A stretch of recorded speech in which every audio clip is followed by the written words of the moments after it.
Secret congregation എന്ന് പറയും.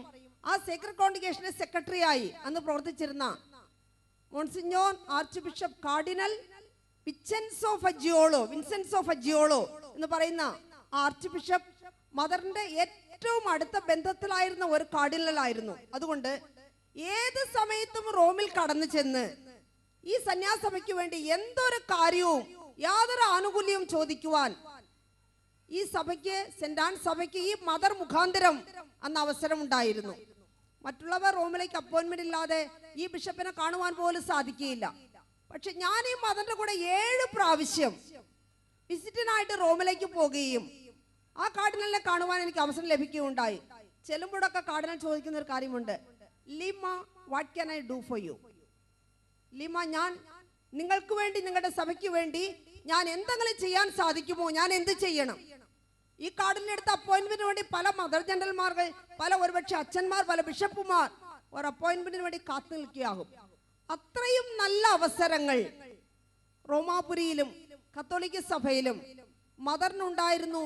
മദറിന്റെ secretary ആയതുകൊണ്ട് എനിക്കും അതിലൊരു പങ്ക് ലഭിച്ചിരുന്നു. അങ്ങനെ 12 കൊല്ലം പല പ്രാവശ്യം ഞങ്ങൾ റോമ, ഇന്നും ഇറ്റലിയിലുള്ള പല കോൺവെന്റ്സ്, ഇറ്റലിയിലെ 10 കോൺവെന്റുകൾ മദർ സ്ഥാപിക്കുകയുണ്ടായി.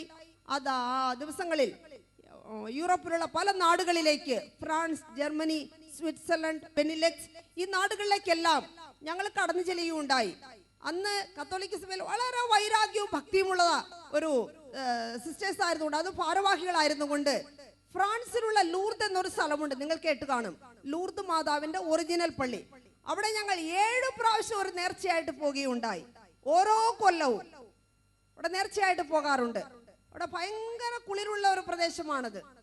പക്ഷെ ഒരു നേർച്ച പോലെ ഞങ്ങൾ അവിടെ കടന്നു ചെന്ന് ആ ലൂർദ് മാതാവിന്റെ ഒരു തീർത്ഥം എന്ന് പറയും, ഒരു പുണ്യ തീർത്ഥം, ആ ഒരു നീരൂറ്റ്, ഒരു ചെറിയ ഒരു അരുവി അവിടെ ഉണ്ടായി ഒഴുകിക്കൊണ്ടിരിക്കുന്നുണ്ട്.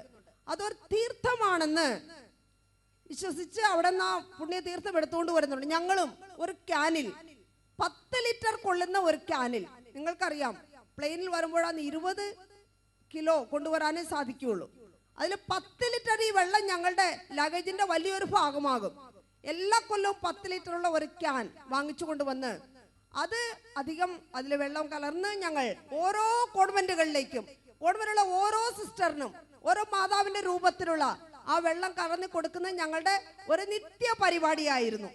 മാത്രമല്ല ലൂർദിലേക്ക് പോകുന്നതിന് മുമ്പ് മദറിന് ഒരു ശീലമുണ്ട്, ഓരോ പ്രാവശ്യവും കാർ എടുത്തുകൊണ്ട്, മദറിന്റെ ഉപയോഗത്തിന് ഒരു കാർ സ്വന്തമായിട്ട് കൊടുത്തിരുന്നു കോൺവെന്റിൽ നിന്ന്.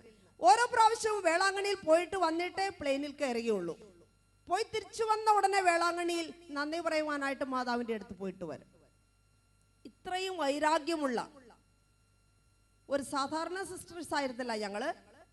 വൈരാഗ്യമുള്ള, കത്തോലിക്ക സഭ തെറ്റിപ്പോയാലും സഭയെ നേരെ കൊണ്ടുവരാനുള്ള കടമ പോലും ഏറ്റെടുത്തുകൊണ്ട് ആ സഭയ്ക്ക് വേണ്ടി തന്നെ നിലനിന്നുകൊണ്ട് ജീവിച്ച 2 സിസ്റ്റേഴ്സാണ് ഞങ്ങൾ.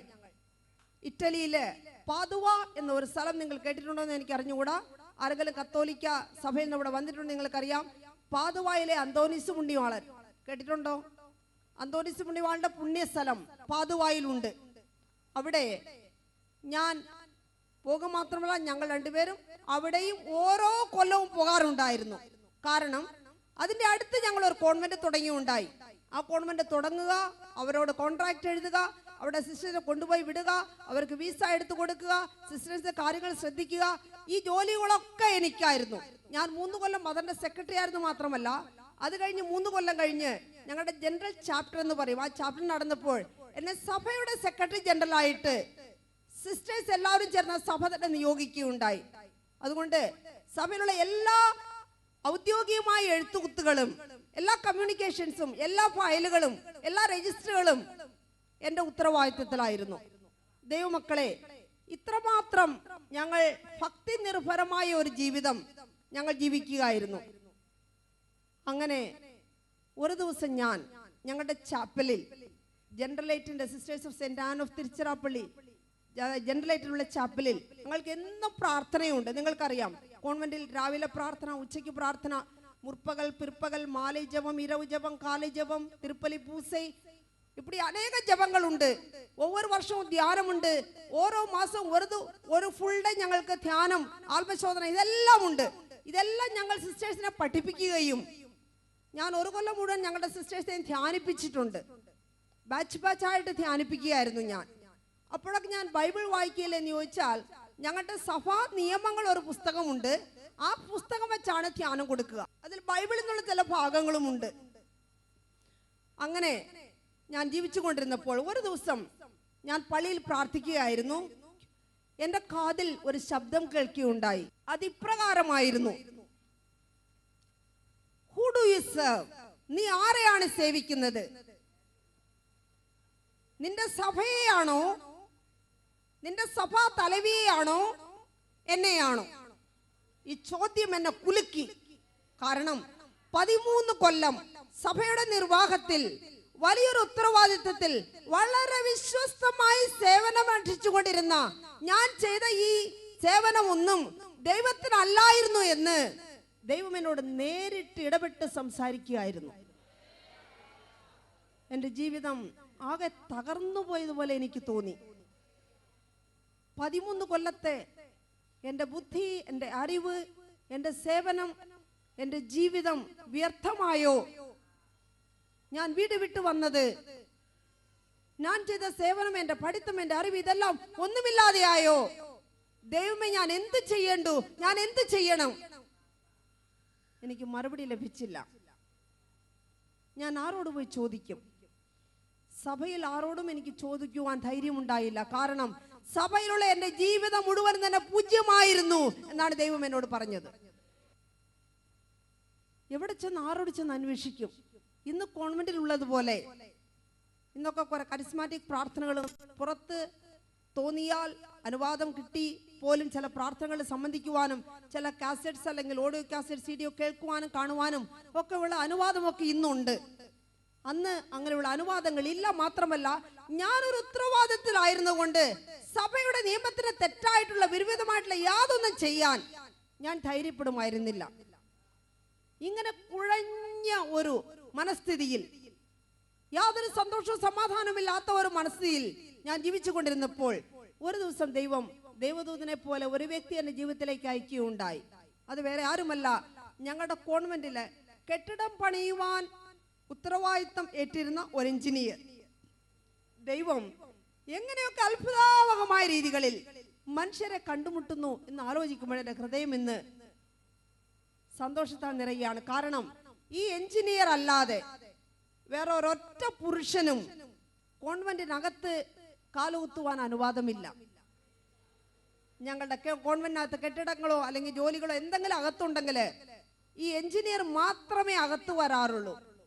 അങ്ങേരോട് ദൈവം ഇടപെട്ടു. എന്റെ മനസ്സിന്റെ വേദന ദൈവം കണ്ടു.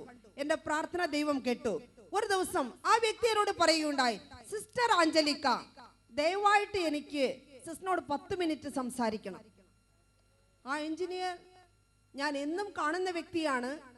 മദർ ഞങ്ങളുടെ കോൺവെന്റ് മിക്കവാറും എല്ലാ കെട്ടിടങ്ങളും പുതുക്കി പണിയുകയും പുതിയ പുതിയ കെട്ടിടങ്ങൾ പണിയും നല്ലൊരു ആർക്കിടെക്റ്റും ഡിസൈനറും കൂടിയാണ് മദർ. നോക്കിയാൽ ഈ കന്യാകുമാരി ജില്ലയിൽ ഞങ്ങളുടെ 10-12 കോൺവെന്റുകളുണ്ട്. എല്ലാം തന്നെ പുതുക്കി പണിയുന്ന മദറിന്റെ കാലത്തായിരുന്നു. എല്ലാ ഡിസൈനുകളും എല്ലാ പ്ലാനുകളും വരയ്ക്കുന്ന വ്യക്തി, കെട്ടിടം പണിയുന്ന വ്യക്തി, കാശ് വാങ്ങിക്കുക, ബില്ല് കൊടുക്കുക, എല്ലാവരും എന്നും ചെയ്യുന്ന പരിപാടി. ഞാൻ കൂടെ ചിലപ്പോഴുണ്ടായിരിക്കും. അത് മാത്രമേ എനിക്ക് ആ വ്യക്തിയുമായിട്ടുള്ള ബന്ധമുള്ളൂ. ഞാൻ വിചാരിച്ചു അവിടെ കുടുംബത്തിലുള്ള ഏതോ കാര്യങ്ങൾ പറയുവാനായിട്ട്, വീട്ടിലേതോ പ്രാർത്ഥന ആവശ്യമുണ്ട്, അതിനുവേണ്ടി എന്നോട് അങ്ങനെ അപ്പോയിന്റ്മെന്റ് വാങ്ങിക്കുകയാണെന്ന്. ശങ്കരൻ എൻ്റെ മുമ്പിൽ അന്ന് വന്നിരുന്നു. എന്നിട്ട് പറഞ്ഞു, സിസ്റ്റർ ദയവായിട്ട് എന്നോട് ക്ഷമിക്കണം. സിസ്റ്ററിനെ പറയുവാനായിട്ട്, സിസ്റ്ററിനെ തരുവാനായിട്ട് എനിക്കൊരു സന്ദേശമുണ്ട്. ഞങ്ങൾ ഒരു പ്രാർത്ഥിക്കുന്ന ഗ്രൂപ്പിലാണ്, ഒരു കത്തോലിക്ക കരിസ്മാറ്റിക് ഗ്രൂപ്പിലാണെന്നാണ് ആ വ്യക്തി എന്ന് പറഞ്ഞത്. ഞങ്ങളുടെ പ്രാർത്ഥനാ ഗ്രൂപ്പിൽ 5 പേരുണ്ട്. ഞങ്ങൾ എന്നും പ്രാർത്ഥിക്കും. അപ്പോഴൊക്കെ കത്തോലിക്ക സഭയിലെ കരിസ്മാറ്റിക് പ്രാർത്ഥനകൾ പയ്യെ വന്നു തുടങ്ങി. അങ്ങനെയുള്ള ഗ്രൂപ്പാണെന്ന് ഞാൻ ഓർത്തു. ഞങ്ങളുടെ ഗ്രൂപ്പിൽ ഞങ്ങൾ പ്രാർത്ഥിച്ചുകൊണ്ടിരുന്നപ്പോൾ 2 മാസം മുമ്പ് ദൈവം ഞങ്ങളോട് ഇടപെട്ട് ഒരു കാര്യം പറയുകയുണ്ടായി.